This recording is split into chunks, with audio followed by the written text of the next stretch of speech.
Selanjutnya adalah biotin. Hmm, Biotin ini dia intermediate carriers of CO2 during carboxylation and decarboxylation. Important penting buat biosintesis fatty acid dan purine.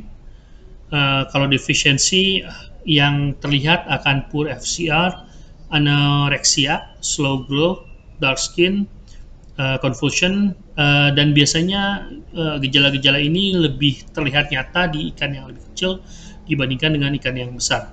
Kemungkinan karena ikan-ikan yang lebih kecil memang dia tumbuhnya lebih cepat ya, dan biotin merupakan jenis vitamin yang dibutuhkan pada saat fase pertumbuhan yang berlangsung secara cepat. Untuk excessive intake-nya tidak ada ditemukan, kalau diberikan dalam jumlah yang berlebih tidak ditemukan ada gejala. Untuk formnya itu biasa diberikan adalah D-biotin, jadi dia bentuk D-biotin ini stable saat extrusion, mixing ataupun penyimpanan sampai dengan 3 bulan. Jadi biasanya kalau vitamin-vitamin itu bisa disimpan itu paling lama dalam jangka waktu 3 bulan. Makanya kalau misalnya pakan-pakan yang sudah dibeli itu diusahakan first in first out.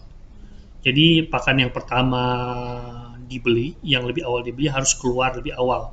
Karena kalau misalnya tersimpan dalam gudang sampai dengan lebih 3 bulan, ini dia stabilitas dari vitaminnya akan berkurang. Biasanya semua vitaminnya akan bermasalah.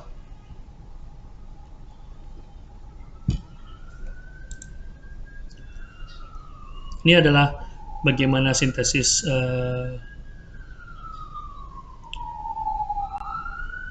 ini koenzim A ataupun L-alanin, utamanya di koenzim A, karena di koenzim A ini digunakan dalam berbagai macam metabolisme. Jadi biotin ini akan membentuk D3-biotin, terus akan membentuk diaminonanoate, terus akan membentuk ini amino 8 amino 7 oksononanoate.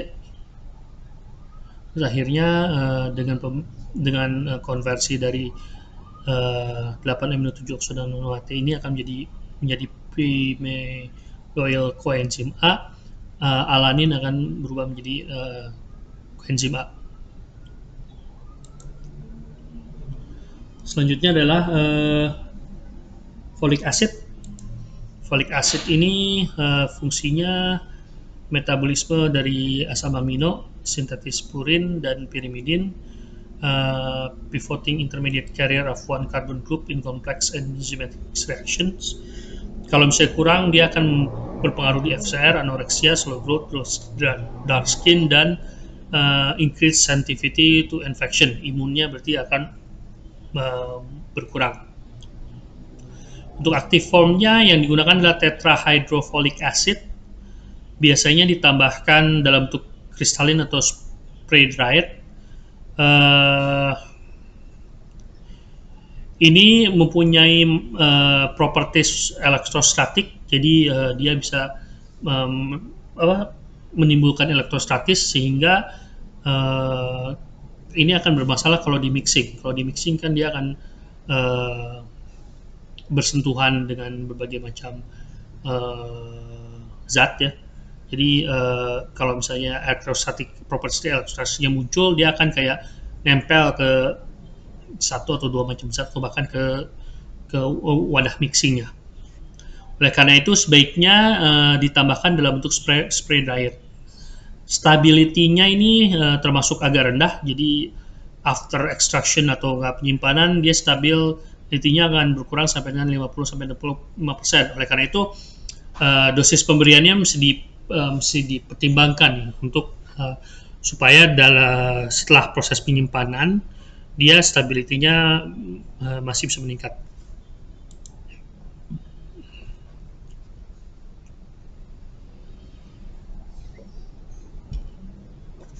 Ini adalah pathway dari folic acid, folate. Kalau bisa dilihat di sini, pathway ini merupakan pathway yang mempunyai interaksi dengan berbagai macam vitamin lainnya. Misalnya di sini folate ini berinteraksi dengan riboflavin atau misalnya vitamin B12 atau B6. Dan oleh karena itu kekurangan salah satu vitamin ini akan menyebabkan pathway ini, one carbon metabolism ini akan terganggu, dan efeknya bisa methionine ini tidak bisa dikonversi menjadi cysteine. Dan pathway ini memang sangat penting buat pertumbuhan ya. Jadi kalau misalnya ini terganggu, berarti pertumbuhan ikan juga akan terganggu. Terus ini di homocysteine metabolism.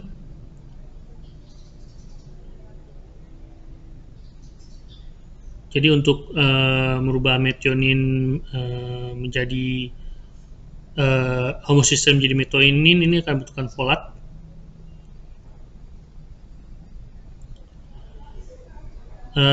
Selanjutnya adalah vitamin B12. Ini penting dalam pembentukan eritrosit, terus metabolisme fatty acid, methylation of homocysteine to methionine, yang sama di one carbon metabolism. Terus kalau bisa defisiensi, gejala-gejalanya tuh agak mirip juga, bisa di poor FCR, anoreksia, slow growth atau dark skin, gampang terkena penyakit, terus eritrositnya terfragmentasi, dan anemia. Untuk vitamin B12 ini kalau diberikan dalam jumlah yang berlebih itu tidak ditemukan adanya efek yang berbahaya. Dan vitamin B12 ini sebetulnya bisa dihasilkan oleh intestinal gut microbiota. Beberapa ikan bisa menghasilkan gut di intestinnya, mikrobiotanya bisa menghasilkan B12 dalam jumlah yang cukup. Namun beberapa ikan yang lainnya ini perlu disuplementasi. Untuk B12 yang disuplementasi pada pakan ini bentuknya datang dari fermentasi, jadi proses fermentasi bakteri, ditambahkan dalam mixer. Setelah dilakukan extruder dan penyimpanan ini, stability-nya antara 40-80%. Jadi stability-nya cukup, rentangnya cukup jauh.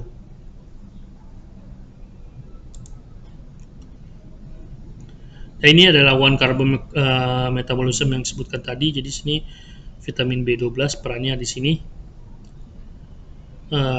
supaya ini nanti homocysteine bisa diubah menjadi methionine.